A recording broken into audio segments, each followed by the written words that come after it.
Então, principais problemas da arborização urbana, né? Primeira coisa, no Brasil, né? Falando de Brasil, falta de planejamento. Que planejamento de arborização urbana é crucial, porque depois que você plantou uma espécie lá, ela vai te entregar alguma coisa alguns anos depois, 7, 10, 15, 20 anos depois, você vai ter a entrega daquilo, né? Do que aquele plantio se propôs. E se você não planejou bem aquilo, os problemas vão acontecer. Então, se você não planejou bem a arborização urbana, se você não planejou bem a parte de arquitetura da cidade, né, o planejamento urbano, você já vai ter problemas na arborização urbana. Então, a falta de planejamento é a principal coisa assim no Brasil. E esse fator de que muitas cidades não foram nem planejadas pensando numa arborização urbana. E o planejamento urbano geralmente só leva em conta a arborização no final do planejamento. Então, muitas vezes as cidades saem plantando o que dá na cabeça, né, sem um técnico, sem um responsável, mais da cabeça lá de uma reunião de pessoas que não têm um entendimento muito profundo da coisa, e você vê cidades aí com 90%, 80% de uma espécie só. E muitas vezes espécies exóticas invasoras, como o alfeneiro, por exemplo. A sibipiruna é usual, ela é uma espécie interessante para a arborização urbana por muitos fatores, mas é claro que essa frequência muito alta é ruim. E você encontra cidades aqui no norte do Paraná, norte de São Paulo, etc., com 60, 70, 80, às vezes 90% é só sibipiruna, né? Então, isso é ruim, é falta de planejamento. Outra coisa, infraestrutura ruim. Calçadas pequenas, né? Fiação do pior tipo que tem, que é aquele aberto, que eu vou mostrar fotos depois. Pouco espaço, solo compactado, entre mil e outros fatores, né? Mas principalmente o tamanho de calçada e o estado da calçada, né? A área livre que você tem para plantio ali, é uma coisa que a maioria das cidades tem problema de infraestrutura. Mão de obra pouco qualificada e geralmente desproporcional. Você vê municípios como Maringá que tem mais de 100 mil árvores e tem, acho que, 2 pessoas responsáveis por vistoriar as árvores, por, por fazer o planejamento de viveiro, por fazer os plantios, etc. 2 técnicos, né, e mais acho que 10 pessoas para fazer todo o restante, em termos de manutenção, poda, plantio, rega, adubação quando é necessário. Então, geralmente, mesmo nos melhores municípios, você tem uma mão de obra, não diria pouco qualificada em Maringá, mas desproporcional, mas em muitos municípios pouco qualificada. Geralmente, nem técnico agrícola, o cara que cuida da arborização às vezes uma pessoa que foi colocada lá e não tem nem curso superior. Acontece muito isso. Então, é preocupante. E o poder público parece não ter interesse em colocar gente qualificada nesses pontos, o que eu acho absurdo e não sei como isso pode ser alterado, né? Isso é uma coisa que vai demorar para se alterar. Uso inadequado de espécies, como eu falei, tanto em quantidade, né? Eles colocam uma espécie só em grandes frequências, como também inserem espécies exóticas invasoras, ou uma espécie muito grande num lugar de calçada pequena, com fiação, ou num lugar que tem uma tubulação muito próxima do solo, e na calçada, e eles colocam árvores de raízes muito agressivas. Então, o uso inadequado de espécies também é muito comum. A produção do muda para arborização é pequena e pouco desenvolvida, né? Padrão de qualidade horrível, porque o padrão de qualidade de uma muda para arborização urbana é diferente daquele que a gente vai usar para restauração. Na restauração, a gente consegue trabalhar com mudas menores e com vários tipos de espécies. Dentro da arborização urbana, você tem que pensar muito bem na espécie, né? Que muitas vezes você não pode usar grande diversidade, porque a cidade tem um limite ali de favorecimento da infraestrutura urbana para a utilização de espécies, então tem um limite de quantidade de espécies que você pode utilizar também. E você normalmente você vai querer uma boa variedade de espécies dentro do possível e mudas de boa qualidade, em bom padrão. Esse padrão eu vou mostrar depois o que seria. Mas você não vai acabar não encontrando. Você vai encontrar essa espécie interessante, mas não encontro nenhum viveiro num padrão que eu preciso. Então, isso é um problema muito grave. Outro outra coisa é que os problemas graves da arborização demoram a aparecer, né? Depois que as árvores já estão consolidadas lá, que você vai ver que está quebrando calçada, que está quebrando muro, que tá fazendo um sombreamento muito intenso, ou que está colocando em risco a vida das pessoas, isso demora para aparecer, mas quando aparece, os problemas são gravíssimos. O custo de manutenção da arborização, principalmente se ela é de médio e grande porte dentro de uma cidade, é altíssimo. Você tem que ter técnico, você tem que ter equipe, você tem que ter viveiro, você tem que ter uma continuidade do processo, um planejamento, né? E tudo isso custa caro. E outra coisa que a gente está falando que é super complicada é a conscientização da população. Não em toda a cidade, mas em grande parte, a gente vê que a população não se interessa pela arborização, e isso causa também um voto, né? Porque a política está muito ligada a isso, em pessoas que também não têm interesse em melhorar essa arborização urbana. Então, você vai de uma conscientização da população que não entende a arborização como algo importante para a qualidade de vida e para a melhora da cidade, e que acaba votando mal e que acaba prejudicando o processo de continuidade, um favorecimento de uma política aí voltada a uma boa arborização urbana. Então, eu vou mostrar alguns fotos aqui que mostram aí esses problemas de falta de planejamento, de espécies inadequadas, entre outros fatores. Uma coisa que a gente vê constantemente em qualquer cidade do Brasil, por exemplo, aqui no norte do Paraná, isso é muito comum, é fazer essas banquetinhas no entorno das árvores. Né? Isso dificulta a entrada de água ali na área livre que a árvore tem, isso ajuda na compactação e ainda ajuda a ser um depósito de lixo. No caso ali, jogaram uma melancia, o que pode até funcionar como adubo ao longo do tempo, vamos dizer que eu vou fazer uma compostagem ali. Então, mas não é só isso que eles jogam, né? Vão jogar plástico, vão jogar todo tipo de lixo ali, vão utilizar isso como lixeira. Então, isso não é uma coisa interessante para a arborização urbana. Isso influencia na sobrevivência da árvore e é péssimo em termos estéticos e de planejamento para a cidade como um todo. E é muito utilizado. Né? É melhor fazer um banquinho aqui do lado do que fazer isso. Aí o lixo jogado, né? Absurdo. Ó, olha o tamanho do absurdo que você encontra. Isso aqui é numa cidade chamada Paranacite, que é próximo aqui de Maringá. Uma praça em que você tem toda uma área gramada, que você poderia plantar uma árvore tranquilamente ali, até de médio, grande porte, como é no caso, acho que um IP aí, e a pessoa vai lá e faz uma impermeabilização e faz um limite para essa árvore, né? É simplesmente um gasto público que não tem sentido de ser. Não serve para nada isso e ainda dificulta a sobrevivência da árvore, porque ali ainda fizeram um aterramento, dificultando a respiração, né? Então, falta de planejamento mesmo. Outra coisa é calçada. Se tem uma calçada larga aqui, tem mais de 2,5 metros essa calçada, cabe uma árvore de médio e até de grande porte, dependendo da espécie.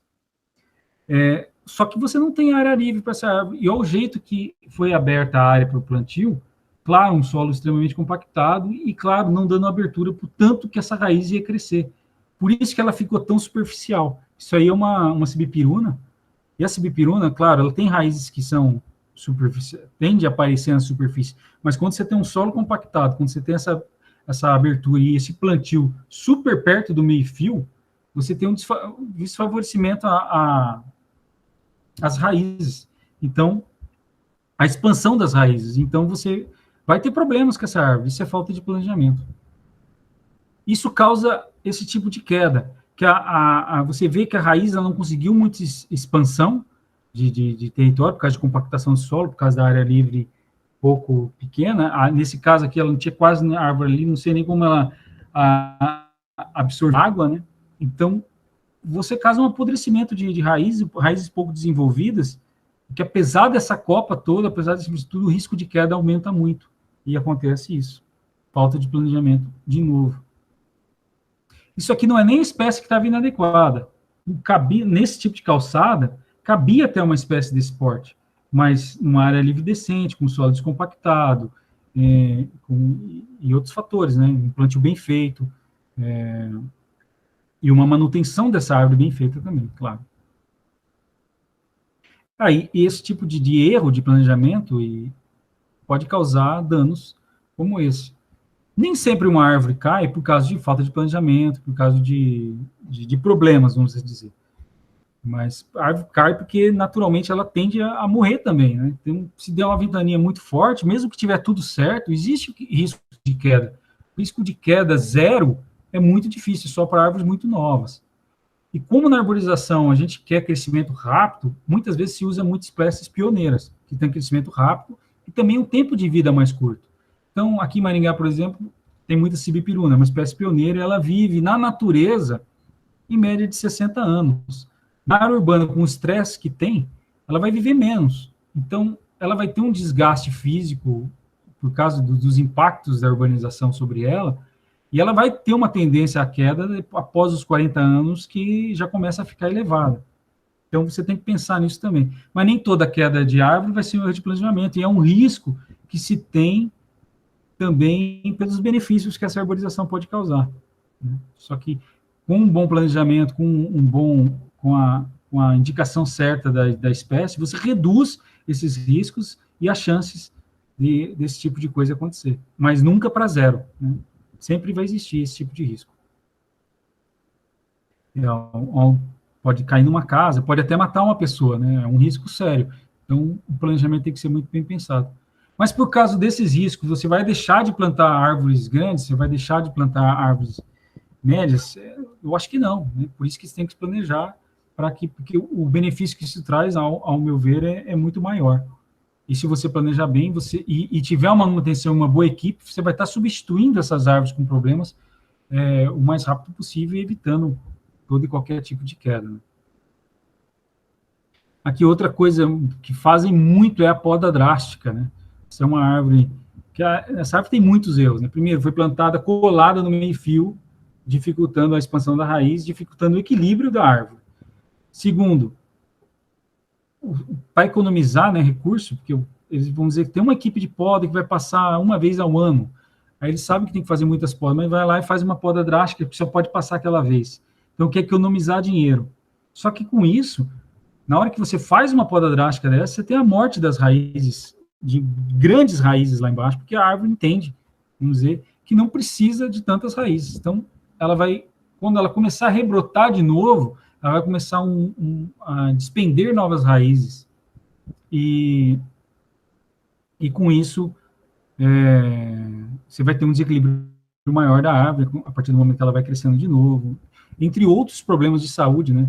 A resistência dessa árvore, depois de uma poda drástica dessa, vai reduzir significativamente.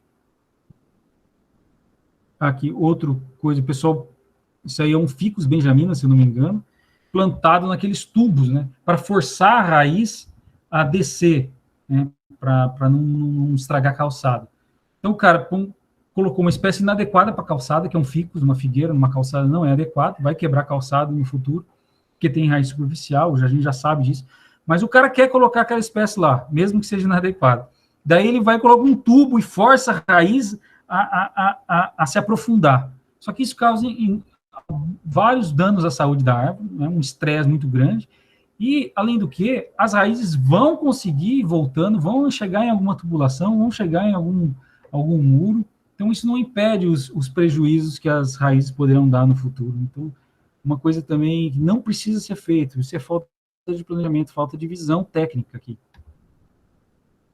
Aqui também, outro caso, isso aqui é um cidadão, né? Não é nem forneira nem prefeitura, que existia uma área livre antes, mas olha a visão da pessoa. A pessoa quer calçada, ela não quer grama, não sei, não consigo entender bem o motivo, mas ela vai lá e impermeabiliza, compra cimento e vai lá, um cidadão vai lá e impermeabiliza o entorno de uma árvore. Então, claro que isso vai trazer prejuízos, e isso é falta de conscientização da população.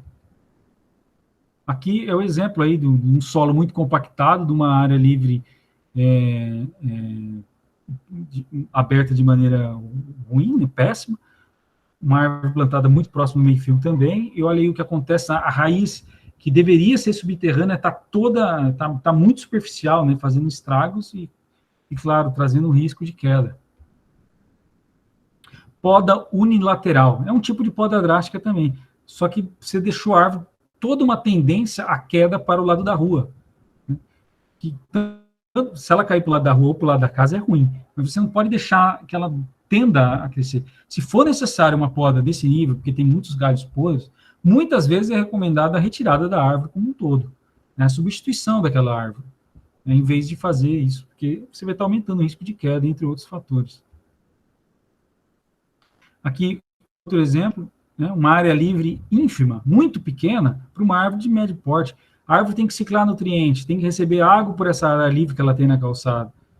E por isso que eu acho, às vezes, inacreditável quanto essas árvores ficam frondosas e bonitas com esse pouco espaço que é dado a elas, tanto para evoluir em raiz, como crescimento em geral. Né? É impressionante o que elas conseguem fazer. Aqui, aquele exemplo aí, só o Ficus benjamina, toda uma rua, ó, toda plantada com aquelas tubulações. Uma árvore que vai ter uma copa imensa, vai fazer um sombreamento imenso. Aqui, estava ainda em face sul. Ou seja, esse lado da rua já vai ter falta de sombreamento. Então, você não precisa de sombrear mais. Aí, a pessoa vai e coloca Ficus benjamina, que dá um sombreamento gigante, que vai estragar a calçada, e ainda nesse espaçamento que não dá nem 6 metros de uma árvore para outra. Então, falta de planejamento e, claro, um futuro de problemas. Está escrito ali, um futuro de problemas. Né? Cupim, né, por causa de sanidade. A árvore vai se estressando, vai tendo matéria morta, vai aparecendo cupim. É um bom indicador das árvores que estão com saúde precária. Né? Aí, inclusão de espécies, exóticas invasoras, como a Leucena leucocefala, em arborização urbana, e também em APP e nos parques, né? Uma coisa que pode trazer um impacto ambiental gigantesco. Uma espécie exótica invasora se disseminando pode tomar conta e causar um prejuízo à biodiversidade gigantesco. Ao tanto que uma árvore, vamos dizer, você fez um plantio de recuperação de APP, que acontece ainda hoje, com Leucena leucocefala, olha o que vai acontecer. Você vai ter a perda de biodiversidade do local, só vai dar ela, nem capim direito vai conseguir crescer ali, e esse espaço que deveria ser de ampla diversidade fica com uma espécie só. O mesmo acontece com o Ligustrum lucidum, né? O alfeneiro aí, que eu acho que na região de vocês acontece bastante na arborização urbana. Curitiba, principalmente, tem alguns bairros que tem o plantio dessa árvore, que eu acho que já estão sendo substituídos ao longo do tempo. Uma hipótese para ilustrar o quanto uma árvore luta para sobreviver dentro do ambiente urbano e para proporcionar os benefícios para a sociedade. Né? Então, ela foi praticamente podada a uma determinada parte da vida, uma poda drástica, mas ela conseguiu reconduzir o tronco dela e se tornar uma árvore plenamente efetiva para trazer benefícios. Então, as árvores se esforçam para sobreviver aqui de forma incrível, né, no ambiente urbano.